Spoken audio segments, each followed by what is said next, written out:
After 40 किंवा 30 to 40 मधल्या बायकांनी जास्त स्किनची काळजी घेणं गरजेचं आहे. कारण तारुण्य पिटिका म्हणा किंवा तारुण्य पिटिकाचे राहिलेले डाग म्हणा, हे खूप इझिली जाऊ शकतात नंतर. कारण की ती स्किन नवीन येऊन किंवा ते वय तसं असतं की तुमची स्किन ऑटोमॅटिकली चांगल्या पद्धतीने रिपेअर होते.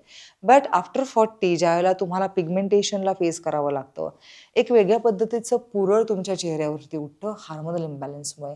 ते पुरळ दुखतं, खूप डीप असतात, ते पिंपल्स खूप डीप असतात. तर मग अशा वेळी तुम्ही हार्मोनल इम्बॅलन्सच्या वेळेला तुम्ही स्किनची काळजी कशी घेतली पाहिजे? तुमचं डाएट खूप चांगलं ठेवलं तरीसुद्धा ह्या प्रॉब्लेम्सना फेस करावं लागतं तुम्हाला.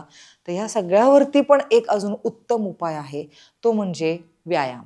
आणि त्या व्यायामामध्ये एक पर्टिक्युलर आसन असं आहे, जे स्किन केअर आणि हेअर केअरसाठी उत्तम आहे.